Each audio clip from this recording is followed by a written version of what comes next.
Hello and welcome to Rajya Sabha TV. You're watching the news tonight, your daily roundup of all news that happened across India and the world. I'm Aishwarya Kapoor with you. Let us begin by taking a look at the headlines that we are tracking right now. Prime Minister chairs meeting of Chief Ministers on alternative body to replace Planning Commission, declares that it should allow states to have a greater say. Campaigning ends for third phase of polling in Jammu and Kashmir and Jharkhand. J&K Chief Minister Omar Abdullah among big names contesting in this phase. Ahead of Prime Minister Narendra Modi's rallies in Srinagar and Anantnag, terrorists lob grenade at polling booth in Tral constituency of Pulwama district. And typhoon Hagupit thrashes Philippines with torrential rain. Authorities warn of intense flooding and landslides from a volcano.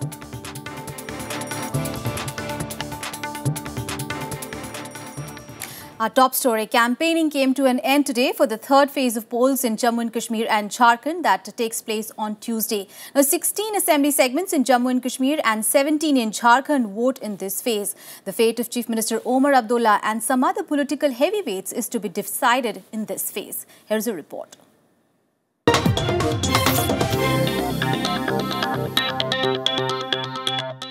It's over to the voter now. No more canvassing and electioneering in areas headed to polls in the third phase on Tuesday.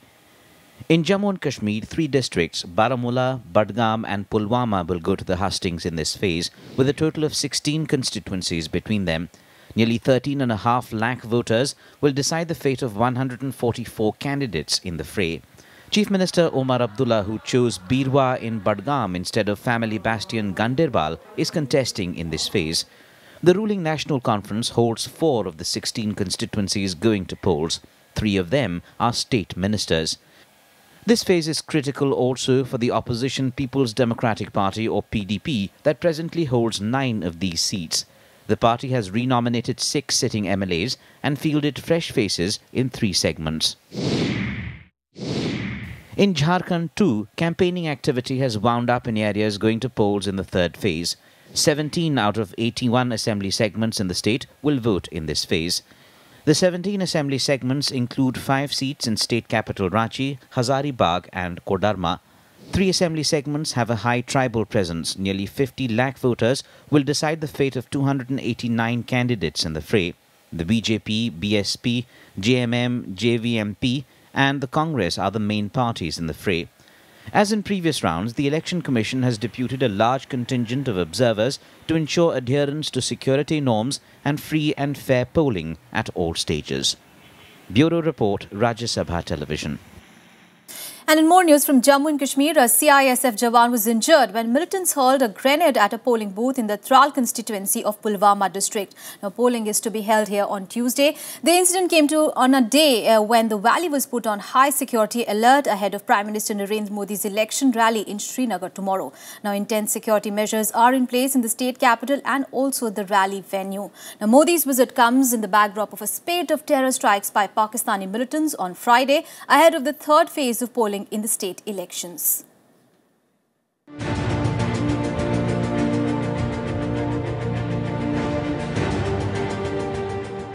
Srinagar is fortress of sorts.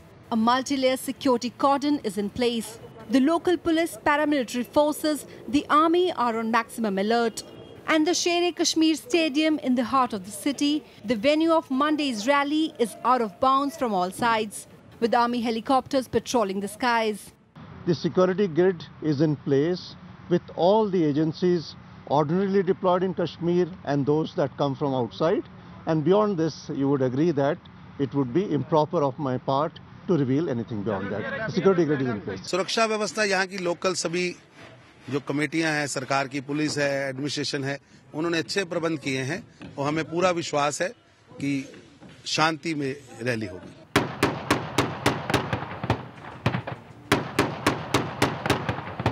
The most direct reason, a spate of terror attacks in a single day on December 5th that killed Indian soldiers and policemen, besides 11 Pakistani militants. Militants raiding an army camp, a gun battle in Srinagar and grenade blasts in South Kashmir have raised concerns ahead of Modi's rally and the third phase of polling. Separatist leaders have renewed calls for a boycott of polls. And here's the root cause for the militant attacks. The first two phases in Jammu and Kashmir recorded 70% plus turnouts. Political parties as well as security forces say all's in place for smooth conduct of polls again. जानबूझकर यहाँ के वातावरण को खराब करने की कोशिश हो रही है, लेकिन यहाँ की जनता ने पिछले दो पार्ट के चुनाव में 70 से ज्यादा प्रतिशत वोट देकर अलगाववादियों को, सेपरेटिस्ट को समझा दिया है कि ये देश अब बैलेट से चलेगा और यहाँ मुद्दा देश की तरक्की होगा, कश्मीर का विकास होगा, कश्मीर के औद्योगिक विकास होगा. Prime Minister Modi is to address rallies in Srinagar and Anantnag that go to polls in the fourth phase on the 14th of December. On Saturday, Modi termed the militant strikes an attack on democracy, stressing that the democratic process was well on track. Bureau Report, Rajya Sabha TV.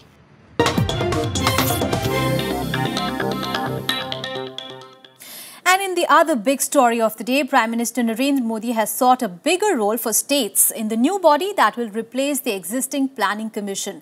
Now, most of the chief ministers favoured an alternative structure at a day-long meeting with the Prime Minister. However, some chief ministers of Congress-ruled states opposed the change.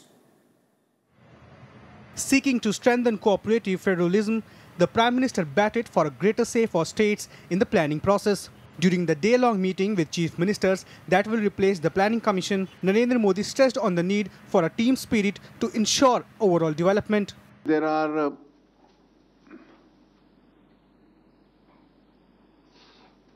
three different teams. The Prime Minister and the Chief Ministers is one. The Prime Minister and his Council of Ministers is the second. And the Prime Minister and the bureaucracy is the third. A combination of this constitutes Team India. Chief ministers of various states supported the central government suggestion. By 2050, India will be the superpower. That is what everybody is projecting now. We are having so many resources, potential, untapped resources available. All these things, how to make use of it is very important question.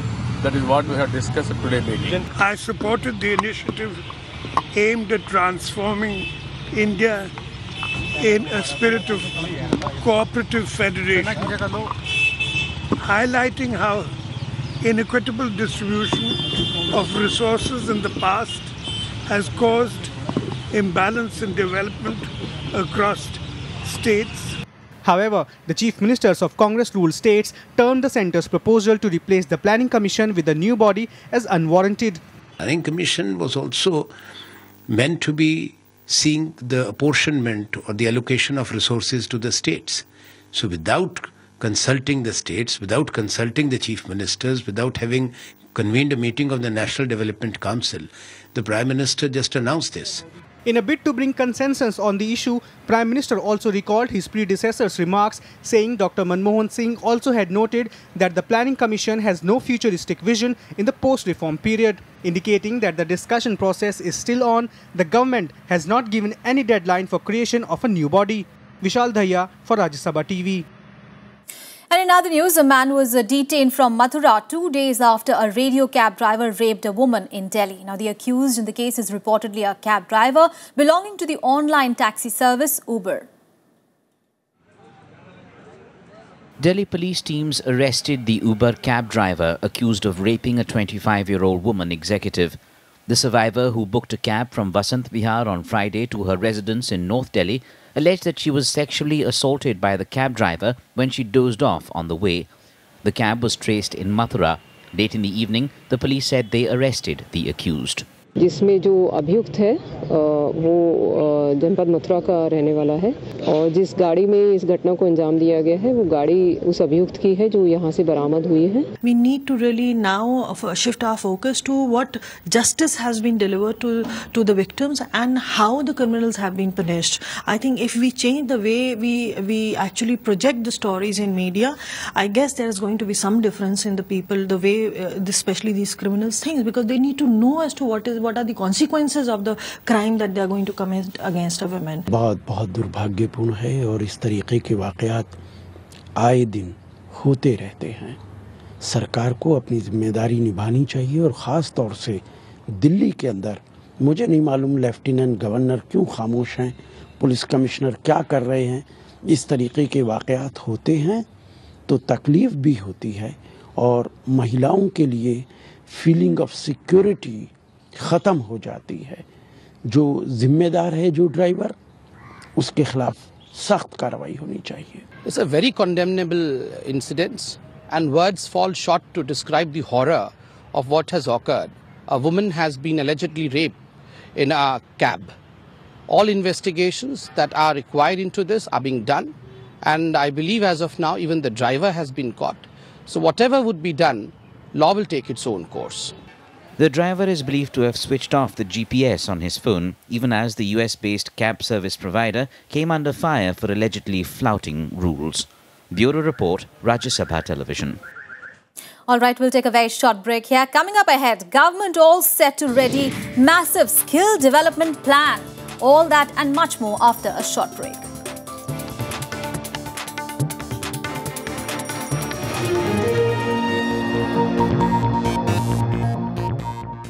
Welcome back. After the break, let's move on in the bulletin now. Now, the Standing Committee on Law and Justice has asked the government to widen the jurisdiction of the district courts in Delhi in order to reduce the burden on High Court. The committee feels that this will help the High Courts to review matters pertaining to governmental affairs. The committee's report states that a lot of time of Delhi High Court is wasted on financial matters that could be dealt by district courts better. Here is more. In its report on the Delhi High Court Amendment Bill 2014, the Standing Committee on Law and Justice has favoured the government's decision to widen the jurisdiction of district courts in Delhi. The committee feels this will reduce the burden on the Delhi High Court and help it focus on matters of government actions. The committee felt a lot of time is wasted on financial matters that lower courts should adjudicate. You say that for every case you go to the High Court. High Court, it doesn't have so much time. There are 60 matters to be dealt with. One can imagine the strain it causes on the judges of the High Court. Urging the government to pass the Delhi High Court Amendment Bill 2014 pending in the Rajya Sabha, the committee says Parliament alone has the legislative competence to organize the High Courts under 7th Schedule of Constitution. The Delhi High Court Amendment Bill 2014 seeks to widen jurisdiction of courts on financial matters above 2 crore rupees. Currently, district courts in Delhi can hear matters below the value of 20 lakh. The bill empowers the Chief Justice of the High Court to transfer pending suits to relevant subordinate courts. I feel that there should be no original jurisdiction in the Delhi High Court, and the jurisdiction should lie, unlimited jurisdiction should lie with the district court. The Standing Committee says the bill will enable the High Court to distribute 12,211 pending cases among 11 district courts. It also assured that the distribution of cases among district courts won't amount to loss of revenue for the government. For recording of evidence, the matters take 10 years. Yes. And there are 6 additional district judges who were doing nothing but recording evidence. Even then, it takes so long. The committee asked the government to revisit the jurisdiction of the courts of colonial era and give all district civil courts unlimited pecuniary jurisdiction. Standing Committee report clearly says the Delhi High Court is burdened with cases that are not in its ambit. Experts in the legal fraternity demand the government to pass the Delhi High Court Amendment Bill as early as possible to reduce the burden. With camera person Jitendra, Rajkamal Rao, Rajya Sabha TV. And the government is in the process of revising its national skill development policy with the emphasis on developing a young and a productive workforce. Skill Development and Entrepreneurship Minister Rajiv Pratap Rudy says that the government is aiming at empowering as many as 250 million skilled workers in the next 5 years. Skill development will be the main focus of the government's Make in India effort. In order to suitably reform and expand its 2009 policy, the Ministry of Skill Development and Entrepreneurship is consulting 18 government departments and stakeholders. ऐसा लक्ष्य है कि अगले 5 वर्षों में कम से कम 250 million नौजवानों को प्रशिक्षण दिया जाए। मुझे लगता है कि ये चुनौती भरा कार्य है, लेकिन प्रधानमंत्री के नेतृत्व में हम निश्चित रूप से इसको पूरा कर पाएंगे। The current capacity of skill development program is 3.1 million. India targets of skilling 500 million people by 2022. However, it requires to increase its capacity and capabilities of skill development programs. One of the government's objectives is to finalize placement programs that will not only address domestic industry but also ensure global employment. This will be done through training programs of international standards for which the ministry has identified US, Russia, China, Japan, the Middle East and Spain. Experts caution there are many challenges ahead. Numbers that were estimated of 500 million in the 2009 skills policy perhaps have changed, because we're not going to be 1.2 billion people in 2022. We are possibly going to be 1.35 billion people. So the numbers also will have to be reworked.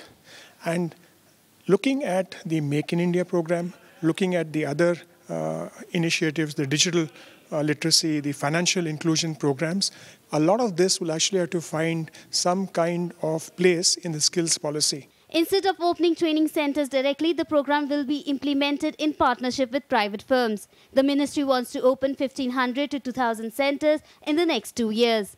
The entire cost will be 1,500 crores to 2,000 crore a year, which is well within the budget allocation of 4,000 crore for the Rural Livelihood Mission. The first draft of the policy is expected to be ready by the next financial year. Anshu J. Singh, Rajya Sabha TV. And the government's policy not to levy income tax on agricultural income derived in India is benefiting big companies rather than poor farmers. In fact, the latest data shows the measure initiated to protect farmers is even helping Fortune 500 companies like Monsanto.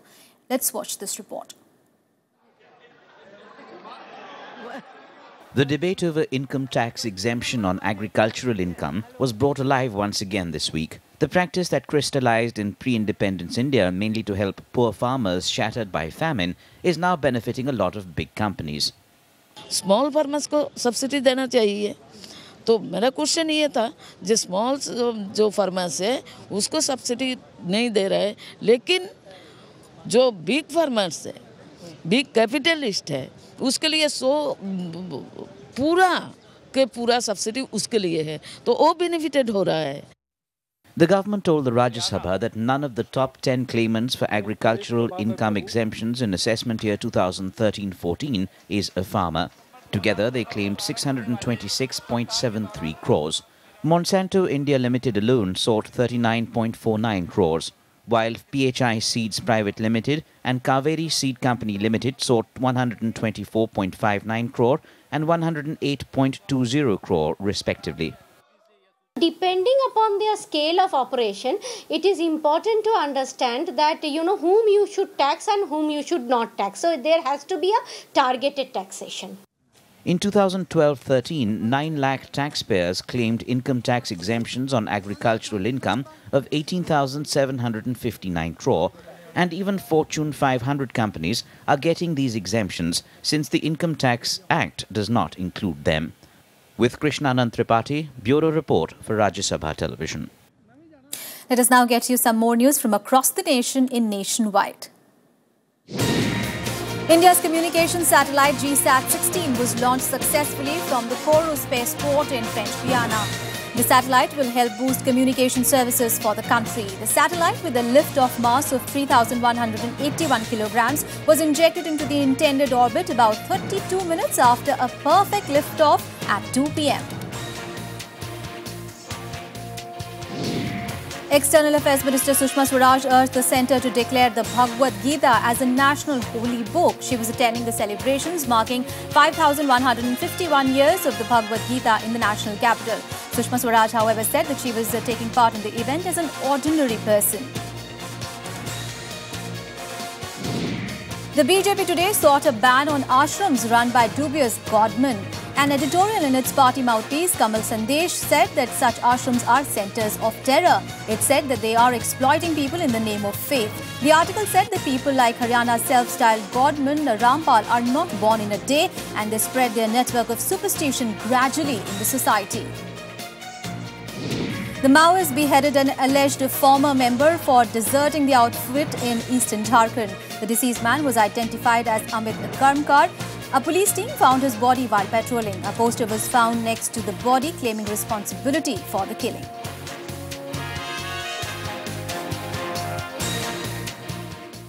Well, another short break here coming up ahead. A second Pakistani player banned in 3 months by ICC, suspended for illegal bowling action. More on the other side. Stay with us.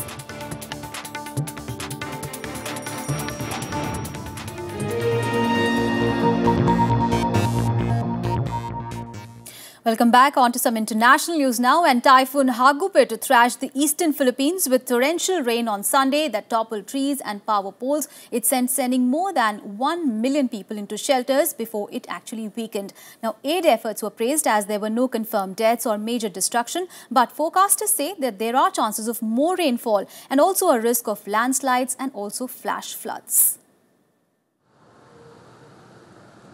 Typhoon Hagupit ripped through Philippines on Sunday, felling trees, knocking out power and threatening coastal areas with floods. Over 1 million people fled to shelters by the time it made landfall on Saturday night.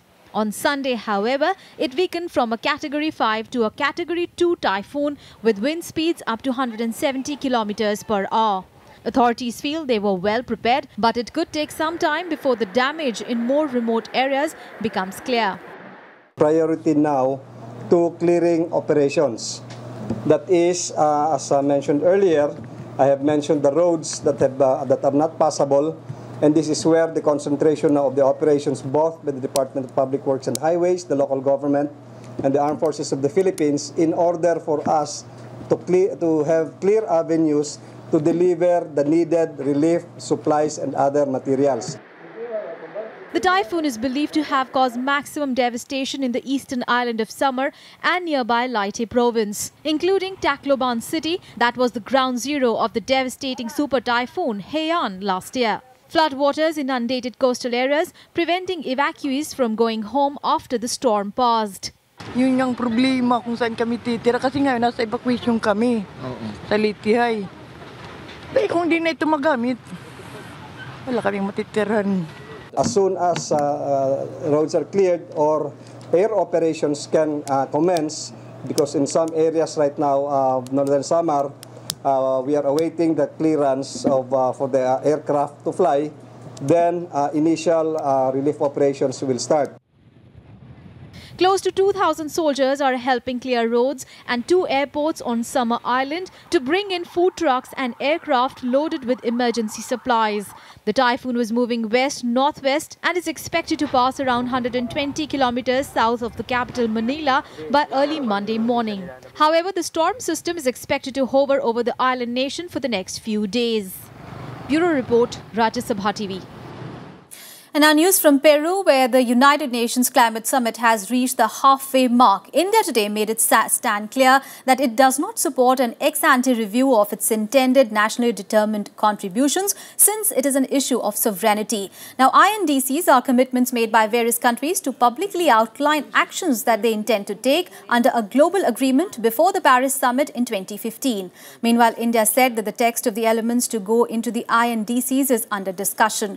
The interim head of India's delegation in Lima, Sushil Kumar, said that the report on India's INDCs will be submitted to the United Nations in June 2015.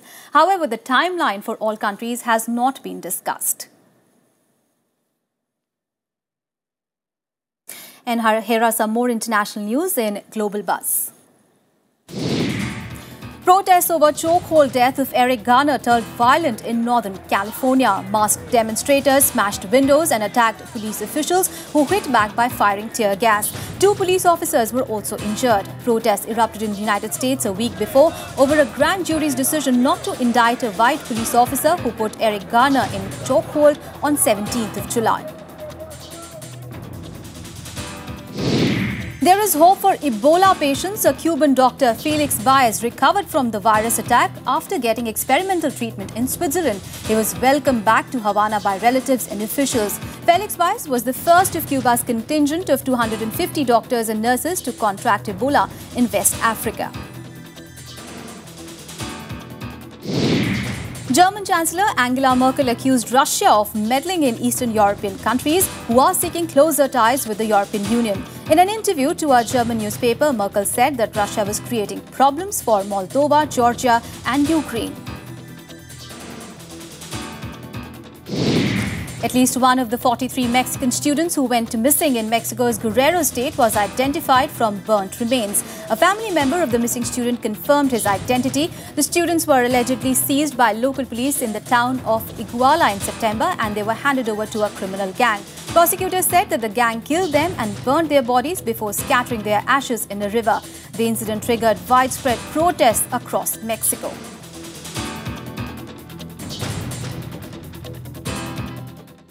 And here is all the sporting action in Sports Beat. Pakistani off-spinner Mohammad Hafiz was today suspended for illegal bowling action by the International Cricket Council. Analysis revealed that all his deliveries exceeded the permitted 15 degrees level of tolerance. His action was reported during the first test against New Zealand in Abu Dhabi last month. Hafiz can apply for reassessment after he has modified his bowling action. It was a historic night at Bernabeu for Cristiano Ronaldo and Real Madrid. Ronaldo scored a record 23rd hat-trick in La Liga and his 200th Spanish goal. The Portugal forward has now scored more hat-tricks than any other La Liga player. Real Madrid equalled a Spanish record of 18 wins in a row in all competitions with a 3-0 win over Celta Vigo. Alia Atkinson won Jamaica's first ever gold at the World Short Course Championship, becoming the first black woman to win a world swimming title. The 25-year-old Olympic champion Ruta Miltaites' 100-meter breaststroke world record of 1 minute and 2.3 seconds. Atkinson came from behind in the final length to beat the defending champion by 0.1 seconds.